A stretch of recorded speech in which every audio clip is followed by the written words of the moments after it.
École des naturalistes d'Aquitaine. Aujourd'hui, dans nos studios, plus précisément, 2 coprésidents, Maëlys Giraud, bonjour. Bonjour. Et Bruno Wisniewski, bonjour. Bonjour.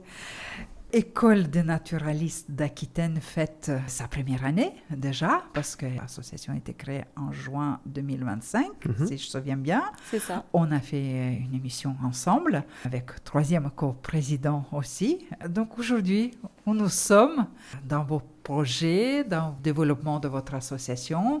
Vous êtes combien aujourd'hui dans l'école des naturalistes d'Aquitaine ? Allez, un petit focus, une petite image, un point de situation, comme on dit. L'ENA, aujourd'hui, qu'est-ce que c'est et combien on est ? Déjà, tu as rappelé, Aïda, qu'on a soufflé notre première bougie. C'est vrai. 1 an. Eh bien, nous sommes 128. Alors, 128, c'est-à-dire une vingtaine de personnes morales, parce que l'ENA est une fédération. Une fédération, c'est-à-dire que nous souhaitons avoir dans nos membres des personnes morales, des associations, des collectifs, etc. Et une centaine de personnes physiques. Tout est tous animés par cette volonté de partager les savoirs naturalistes dans l'espace public. L'idée est devenue la réalité, on peut dire, parce que il y a 1 an qu'on s'est rencontrés, tout était un petit peu, voilà, on va faire ça. Mais aujourd'hui, vous pouvez dire, nous sommes déjà ça. Comme un enfant de 1 an apprend, alors peut-être pas 1 an, mais en tout cas on fait nos premiers pas. Et effectivement, après la phase de réflexion, de structuration, on peut dire aujourd'hui que on existe dans le territoire du Libournais, puisque c'est de là que nous venons, le territoire du Libournais. On a fait cette année, en 1 an, une vingtaine de manifestations publiques. Donc on a été visible dans l'espace à travers des ciné-débats, à travers des conférences, des sorties nature, des manifestations, et j'en oublie, des ateliers d'écriture. Voilà, on a déployé un petit peu l'ensemble de notre réseau pour faire vivre sur cette première année des actions militantes parfois, apprenantes toujours, conviviales évidemment. De fédération entre les différents acteurs locaux. Voilà, on a réussi à réunir, comme on le disait, plusieurs associations. Et je crois que si les bénévoles et les membres actifs étaient là, ils pourraient dire que nous les avons un peu essorés. Oui. Ils ont été très sollicités cette année. Très sollicités. On a eu aussi la création en interne de 2 équipes. On a eu un groupe lecture, un club lecture qui s'est formé, qui se réunit tous les mois et qui discute autour de différents thèmes, donc toujours liés aux connaissances naturalistes. Et aussi une équipe convivialité qui, elle, est spécialisée dans la cuisine de plantes sauvages et qui agrémente de la meilleure manière possible nos manifestations avec des petits buffets de pesto d'ortie, d'omelette au pissenlit, voilà. Donc ce qui apporte une convivialité extrême. Et puis là, ils nous ont proposé combien de banquets là ? Ils ont réalisé une bonne dizaine de banquets ou de dégustations dans l'année. Et on doit dire, on a eu le nez creux quand même quand on a monté l'ENA, parce que les questions qui sont développées à l'ENA, à l'École des naturalistes d'Aquitaine, peuvent être des questions techniques parfois. Quand on aborde, par exemple, les liens entre les champignons, les arbres, le fonctionnement des écosystèmes. Bon. Et on s'est dit, si on a une équipe convivialité qui propose aux personnes présentes, aux participants, quelque chose d'un peu sympa, un peu fun, ça fera venir du monde. Et ça marche vraiment, parce que je me rappelle d'une réflexion à Juliette Duquesne. On avait invité une journaliste, une ancienne journaliste de TF1, Juliette Duquesne. Il y a des personnes qui sont venues juste pour le banquet. Alors juste, j'exagère sans doute, mais en tout cas, c'est très attractif. Comme dit votre titre, c'est une école, donc ça signifie que vous voulez partager vos connaissances sur les sciences naturelles. C'est pas toujours évident qu'on parle de l'école, que c'est convivial, que c'est joyeux, que c'est vivant, que ça attire de monde. Souvent, l'école est imaginée comme une image, quelque chose figé. On doit travailler dur pour acquérir les connaissances. Est-ce que c'est ça, votre école ? Oui, on fouette les gens qui ne connaissent pas les plantes dans la rue.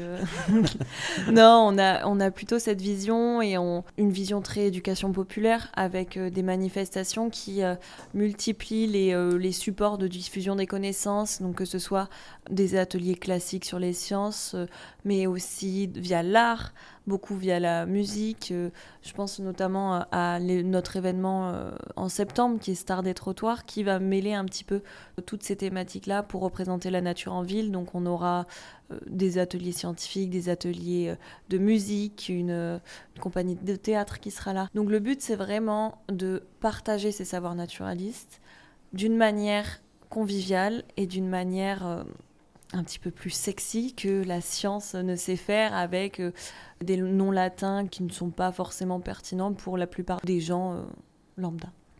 Mais ça ne signifie pas qu'il faut se refuser à apprendre, à bien sûr connaître. que non. C'est pour ça qu'il y a ce projet de ENA 2053. Oui, puis je rajouterais aussi à la suite de Maëlys que cette notion d'école des naturalistes d'Aquitaine nous permet de former un jeu de mots qui est l'ENA. Tout le monde connaît l'ENA, hein, la Haute École nationale d'administration. C'est un clin d'œil tout à fait volontaire. Qui signifie quoi ? Qui signifie quelque chose de très précis et qui nous tient énormément à cœur. C'est de dire que les savoirs naturalistes, comment fonctionne une forêt, une rivière, etc., ce sont des savoirs qui gagnent à être partagés par le plus grand nombre, au premier rang desquels nos chers élus locaux. Donc il y a une dimension politique d'engagement dans l'ENA qui est très forte et qui se traduit dans ce jeu de mots École des naturalistes d'Aquitaine. Mais comme l'a dit Maëlys, ce n'est pas une école au sens rigide, strict du terme, c'est plutôt faire école, c'est-à-dire faire culture commune à travers une connaissance partagée du fonctionnement de la nature. Et est-ce que vous avez beaucoup d'élus dans votre association ? Alors beaucoup d'élus, non. Quelques élus, oui. Notamment au conseil d'administration. L'enjeu, effectivement, c'est de partager ces savoirs, notamment auprès des élus. Et c'est pas facile. C'est pas facile du tout parce qu'il y a un grand risque d'être pris pour une structure surplombante, moralisatrice, donneuse de leçons. Et alors, nous sommes aux antipodes de cette manière de voir les choses. Mais en même temps, il y a une réelle urgence. On pourra en reparler si vous le souhaitez, mais il y a une réelle urgence à ce que nos élus et l'ensemble des citoyens, il ne s'agit pas de stigmatiser les élus, hein, mais l'ensemble des citoyens, dont les élus, connaissent ce qui nous relie au vivant. Et là, je vais insister sur une chose. Le savoir partagé de la nature, ce qu'on appelle l'écologie, hein, ni plus ni moins, c'est pas pour préserver le décor, c'est pas pour sauver l'espèce en voie de disparition à droite ou à gauche, c'est pas le sujet. Le sujet, c'est de prendre soin de la Terre, de notre environnement, parce que nos vies sont suspendues à ces équilibres, mais de manière physiologique, jusqu'à preuve du contraire. Hein. L'eau qu'on boit, l'air qu'on respire, la nourriture dont on se nourrit, tout ça, c'est construit, c'est fabriqué par le vivant. Donc il y a un message derrière cette convivialité, cette légèreté, parce que, bon, il ne faut pas non plus rendre la chose trop lourde, il y a quand même un vrai engagement et une vraie volonté de partager ces savoirs au niveau politique. Donc, ouvrir les cours pour les élus ou aller les rencontrer, tout simplement les inviter à vos manifestations, à vos conférences, à vos buffets, vos ateliers cuisine. Donc, ils sont bienvenus pour changer leur regard et agir. Oui. Je ne sais pas si Maëlys, tu veux en dire quelque chose, mais... Oui, après, voilà, comme disait Bruno, on veut aussi parler à chaque citoyen. Un élu est avant tout un citoyen, et bien sûr, on est ouvert auprès de tout le monde, et on voit qu'il y a beaucoup d'initiatives locales qui sont prises par les élus. Donc pour nous, c'est très important qu'ils participent, mais aussi qu'ils co-construisent avec nous ce projet et cet horizon ENA 2053, parce que si on ne fait pas ensemble, on n'arrivera pas à avancer, à progresser sur ces questions-là, qui sont des questions très importantes au niveau local. Et vous n'êtes pas seul, vous avez les autres associations, les autres fédérations qui ont rejoint. Je sais que vous êtes allé même à l'Assemblée générale des fédérations nationales Biogé. Donc, c'est quelque chose d'important, c'est quelque chose connu, reconnu. Donc, votre association aussi fait partie de ces réseaux, de ces mouvements. Oui, tout à fait. Et je précise que dit Maëlys, je crois que Maëlys a utilisé 2 fois ENA 2053. Ah oui. Bon, ça paraît évident, nous qui sommes à l'intérieur. Oui. Est-ce que tu peux nous préciser de quoi il s'agit ? L'horizon ENA 2053, donc l'horizon ENA 2053, c'est ce qu'on imagine, c'est notre but ultime, peut-être utopiste ou peut-être pas. On n'est pas sur un horizon qui est proche parce qu'on pense que c'est du temps long qui sera forcément nécessaire pour construire. Et j'en parle maintenant des droits de la nature, j'évoque Peut-être, oui, c'est peut-être le moment. Voilà. Pourquoi pas ? On a récemment... en fait, quand on s'est réunis, déjà, je refais un petit parallèle, quand on s'est réunis avec l'ENA, donc les membres fondateurs, et puis on s'est tous réunis autour du postulat qu'on n'était pas forcément d'accord avec le monde dans lequel on vivait, mais on a fait des constats qui sont des constats internationalement reconnus, c'est des limites planétaires dépassées, des sols qui ne sont pas renouvelés, enfin... Et on n'a pas réussi au début à avoir un horizon commun. Et puis, récemment, on s'est axé autour des droits de la nature. Et donc, les droits donnés à la nature, c'est un mouvement, mais Bruno précisera parce que c'est lui l'expert sur ce domaine, mais c'est un mouvement qui existe depuis plus de 70 ans et qui a pour but de donner une entité juridique aux entités naturelles. Donc, c'est reconnaître que... une rivière, une forêt a des droits par exemple pour une rivière, des droits à s'écouler librement, à ne pas être polluée. Et c'est reconstruire un monde différent qui est basé sur des droits aux entités naturelles qui nous font vivre. C'est ce que Bruno disait, on ne peut pas, on est humain et on réussit à vivre en tant qu'humain grâce aux forêts, grâce aux rivières qui nous entourent. Et voilà, je pense que Bruno, oui, on pourra reparler des droits de la nature tout à l'heure, mais pour aussi répondre à la question de notre appartenance à une fédération plus large, qui est la fédération Biogé, présidée par Marc-André Sellos, qui est un célèbre scientifique français. Oui, nous sommes allés défendre le projet qu'est en train d'esquisser Maëlys, qui pourrait se traduire comme ça. Et en 2053, imaginons qu'en France et en Europe, et on a toutes les raisons de croire que c'est possible, on réorganise la société, l'économie et le monde social autour d'un nouveau paradigme, c'est-à-dire la reconnaissance des rivières, des forêts en tant que citoyens. Ça existe, c'est des choses qui sont faisables. Donc on est allé proposer ce projet-là en expérimentation dans le Libournais pour avoir la caution morale et scientifique de ce que l'on propose à cette fédération Biogé parisienne. Donc pour nous, c'était très important ce voyage à Paris pour acquérir cette caution morale et scientifique parce que l'ENA, on ne se positionne pas comme des sachants. C'est une initiative citoyenne, c'est bien ça qu'il faut comprendre, une initiative citoyenne qui veut porter dans l'espace public un discours de citoyens, d'habitants, de dire « bon, stop, il faudrait peut-être qu'on réfléchisse un tout petit peu, tous ensemble, les élus, les associations, les citoyens, à comment préserver nos conditions d'existence. » C'est de ça dont il s'agit. Et vous avez même imaginé un projet qui porte un nom qui est un petit peu surprenant, quand on prononce de façon audio, le service militaire.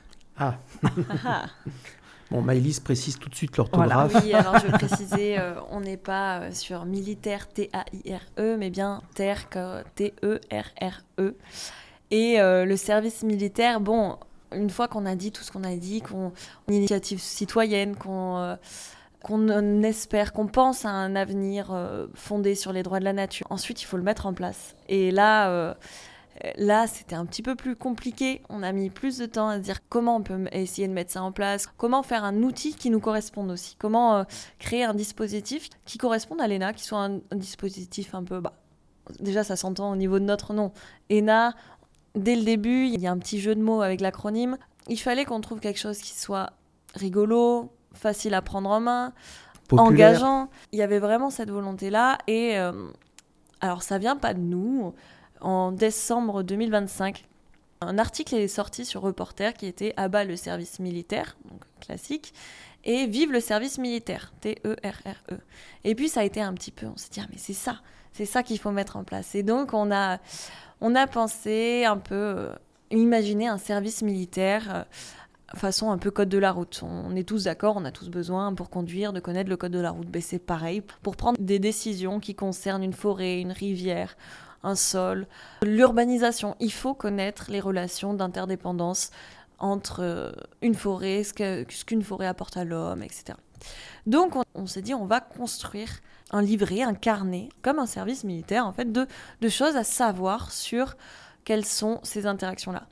Et donc ensuite, ça s'est construit au fur et à mesure. Et on a pensé à des grades, une montée en grade. Et la particularité de ces services militaires, c'est qu'on aurait des missions nature qui seraient des missions classiques, par exemple, reconnaître le chant d'un pivert. Bon, savoir quels sont les différents services qu'une forêt en bonne santé peuvent nous accorder. Et aussi des missions citoyennes. Et alors, les missions citoyennes, c'est des missions qui se veulent engageantes et qui permettent aux citoyens de se réengager dans la société et puis de clamer des valeurs, de dire moi, je veux qu'on respecte cette forêt, je veux qu'on respecte cette rivière, parce que nos vies en dépendent. Et ça peut être participer à un conseil municipal, envoyer par exemple une lettre au maire pour savoir quelles sont ses décisions au niveau environnemental de sa commune. Ça peut être, là on est en train de proposer ça, mais pour encore notre événement Star des trottoirs le 20 septembre à Libourne. Il y aura aussi une action qui sera faite. Là peut-être que Bruno, tu peux enchaîner sur un exemple de mission citoyenne. Ouais, je pense au monument aux vivants. Oui. Et je précise aussi que ce service militaire, comme Maëlys l'a expliqué, ça joue sur le service militaire éponyme. Ça se veut convivial, engagé, apprenant. C'est le cahier des charges. C'est faire irruption dans l'espace public. L'ENA est une fédération militante. Et c'est en ça que nous sommes, ou en tout cas on se prétend, différents d'une association d'éducation à l'environnement telle qu'il en existe plein. Et ce n'est pas une critique que de dire ça. Elles sont absolument nécessaires, ces associations d'éducation à l'environnement. Mais nous souhaitons sortir de l'injonction de neutralité et nous souhaitons affirmer haut et fort nos valeurs de préservation du vivant, de droit de la nature dans l'espace public. Et ça, globalement, on ne sait pas faire. Enfin, quand je dis on, c'est collectivement. Donc il y a vraiment des dispositifs à inventer, des actions à inventer. Les missions nature dont Maëlys a parlé, ça on sait faire, on est animateur, formateur, on sait faire. Les missions citoyennes, de quoi il s'agit ? Je donne un exemple qui aura lieu effectivement le 20 septembre. Le 20 septembre, sur les quais de Libourne, l'ensemble des adhérents de l'ENA vont monter un monument aux vivants. Alors c'est comme un monument aux morts, sauf qu'il va être dédié aux vivants. À l'aide de tasseaux et de cartons, imaginez, sur les quais, une stèle de 3-4 mètres de haut va être érigée dans cette première mission. Vont être inscrits sur cette stèle le nom de l'ensemble des vies, des arbres, faune, flore, rivières, présents aux alentours de Libourne, que nous serons en capacité d'identifier, qu'on va nommer par des noms techniques ou pas, ou poétiques, et on pousse l'analogie avec le monument aux morts jusqu'au bout. Une fois l'ensemble des vivants identifiés, on demandera à un élu, un des rares élus présents dans notre fédération, de prononcer un discours, une cérémonie, en hommage à l'ensemble des vivants. Mais pourquoi ? On leur rend hommage parce que nos propres vies dépendent de leur vie. C'est ce que disait Maëlys sur l'interdépendance. Donc c'est ça une mission citoyenne de service militaire. C'est convivial, on est entre l'art et la science. On est aussi accompagné par une association artistique pour décorer cette stèle. On la veut belle, on veut qu'elle soit source de vie, de vivant, voilà. On la veut décorée et haute en couleurs. Donc conviviale, apprenante, parce qu'il s'agit aussi d'apprendre un peu tout le vivant qui nous entoure, et engagée. On a un message dans l'espace public qui sera relayé dans la presse locale. Donc c'est ça une mission citoyenne. Ça porte aussi un message d'optimisme. C'est la stèle pour les mémoires des vivants. Mais non, apparemment, on peut encore faire deux choses. Pas seulement dire que ça y est, c'est fini. Non, c'est tout le contraire. De toute façon, on n'engage pas un collectif, on n'engage pas des citoyens dans un mouvement comme ça sur des valeurs mortifères de fin du monde. Non, on les engage sur la convivialité et sur l'horizon. Et alors, très clairement, il faut redescendre, nous les humains, d'un cran. La nature, la biodiversité, même si on l'a mise à mal, elle s'en sortira parfaitement. La seule espèce en danger, de manière très concrète, c'est la nôtre. Voilà. Après, attention, on a quelques anthropologues et historiens au sein de l'ENA qui nous rappellent, et ça fait du bien de l'entendre, que le capitalisme destructeur que l'on connaît aujourd'hui, c'est pas l'horizon indépassable des manières de faire société. C'est un épisode dans l'histoire humaine. Ok, il a été très intéressant. Il a permis aussi l'émergence de tout un tas de choses extrêmement bénéfiques, mais aussi de choses moins sympas, comme la destruction du vivant sur Terre. Mais il y a d'autres manières de faire. Et il existe d'autres modèles historiques et géographiques. Donc, pour quelqu'un ou pour un groupe de personnes un peu éclairées, qui connaît toutes ces alternatives, je veux dire, l'avenir, l'horizon est ultra dégagé. Simplement, il faut se donner les moyens de faire entendre cette force-là dans l'espace public. Et c'est là, comment faudra faire. C'est ça la question, c'est ça vos projets, vos réflexions avec les actions concrètes, comme vous avez cité. Mais est-ce que vos actions vont s'étendre en Dordogne? Parce que vous êtes ici dans une radio locale associative qui se trouve près de Périgueux. Est-ce que nos auditeurs aussi pourront participer à vos actions, à vos projets, à vos manifestations? Alors, je vais te répondre en 2 temps. Alors, on est en expérimentation. On le dit parce que c'est important aussi. On n'arrive pas en sauveur. Le service militaire va sauver tout le monde. Non, on n'est pas du tout là-dessus. On a une première phase qui est une phase expérimentale, qui est une phase de co-construction en fait avec le territoire. Donc avec le territoire, là, je parle du Grand Libournais.